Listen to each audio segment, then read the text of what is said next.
I want you all to imagine your dream job. I want you to think about why you get up in the morning and go to school. You know, you go there for that job. Whatever makes you excited, whatever you're thinking about. Do you guys have that in your mind? All right, now I want you to imagine that you have an opportunity to interview for that job. You've done everything you can. You've prepared your resume. You've gotten your portfolio ready. Everything is going well.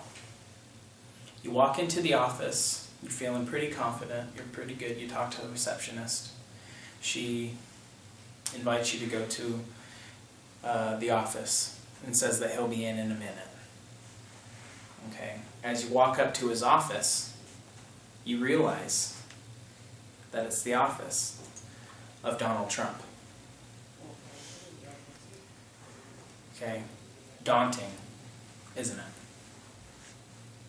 Now to take this further, I want you to imagine that when he walks in, he looks at you and he says, you've got 20 seconds to tell me a little bit about yourself without saying a single word.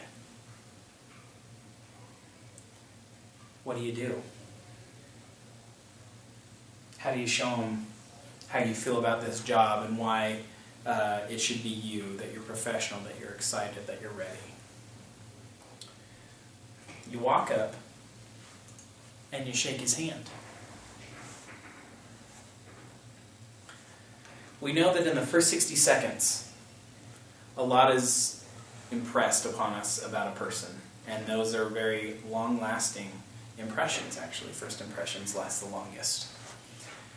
Now, what a lot of people don't realize is that the way we shake hands really influences how we feel about a person as well.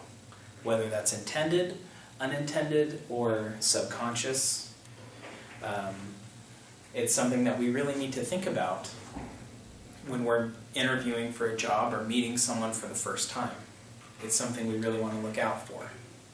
And so we're going to go through a few ways that we should avoid, or that we've seen, some of those feelings that it brings up, some of those impressions that we get from that kind of handshake. And then we're going to talk a little bit about how we can improve our handshake and the benefits that it's going to give us.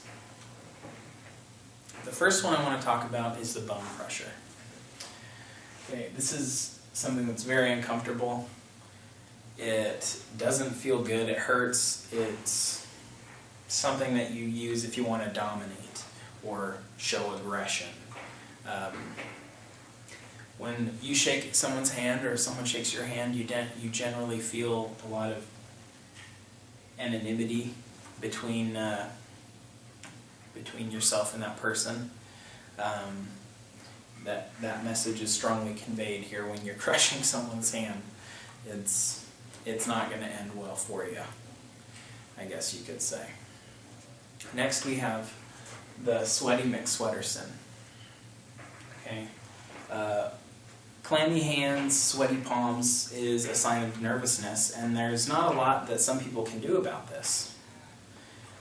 But it's important to do the best you can to avoid that situation.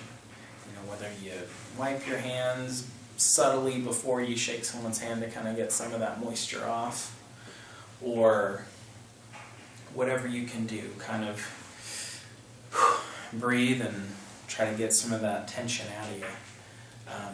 Whatever you can do, because that's what people feel. And also they feel uncomfortable. And you don't want someone feeling uncomfortable about you feeling awkward by shaking your sweaty hand, if you can avoid it. Okay. Next we have the never let go. This is something people use often to get people's attention. And that can be a good thing, except for the fact that this is taken too far. Okay, holding someone's hand a little bit longer to gain their attention, guide their eyes up to yours as you're speaking so that they listen to what you say, it can be good. But it can be done very wrong when you continue to hold on to them. It creates the actual opposite effect. People become disinterested. They feel very uncomfortable, especially in our society. They feel awkward. It's something they don't want to be doing. They don't want to sit there and hold your hand while you're talking. Okay, that's for romantic couples or, in other countries, very good friends. Okay? There's the limp or dead fish. And as the name describes, it's very floppy. It's not very comfortable. When someone shakes your hand like this, just think about how you feel for a second. You usually feel like they are disinterested in whatever you're saying or whatever you're going to be doing. Maybe they don't want to be there. Maybe it's just awkward because they seem to be happy or excited.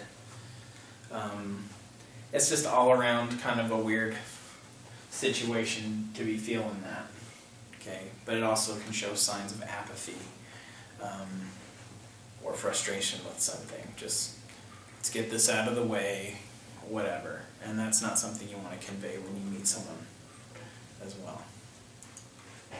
Okay, next is the politician. And as it's named, it is used often by politicians. They use it to convey a false sense of your relationship between a person and yourself. They use it to make you feel like they care about you, that you're important to them, usually because they want your vote or your money or your support in some way. Okay? And that usually gets spotted really quick. Something I've noticed is people don't like insincerity. Okay, it just rubs everyone the wrong way. That's why we always talk about salesmen, sleazy salesmen, car salesmen, and it's become a negative thing because we know that they're just trying to get something out of us, and that's not something you want to use, especially when you're in a job interview, to try to show that you're good buddies, if you will, when you're not. And that's something that they're going to see through really quick, and it's going to work against you. So with all these negative types of handshakes and how uncomfortable we can feel or make other people feel, it's important to do it right. Okay, and how do we do that?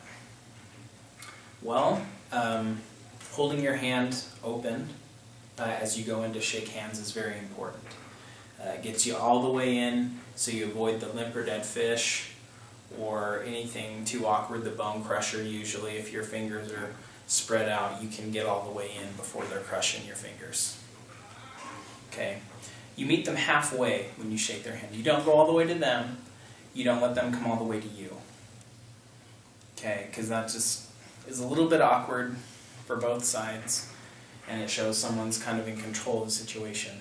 So you want to meet them halfway. You want to grab their hand, grab it firmly, not too tight, and then you want to give a couple of quick pumps, just up and down. You don't want to pull their arm out of their socket, okay?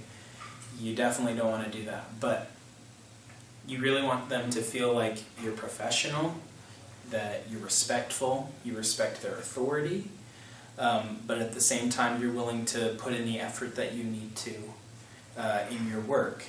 And this may seem like a lot to read out of just a simple handshake, but we do it all the time. When someone gives us a good handshake, we say, that was a good handshake, and we feel good about that person in whatever situation we're in. Okay, and this can really benefit you in the business world.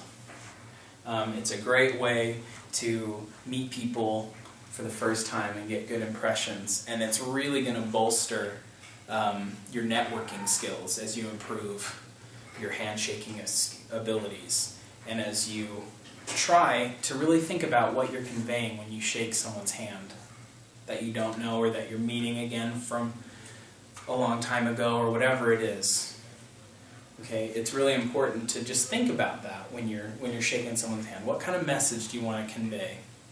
And how important it is to make a good impression.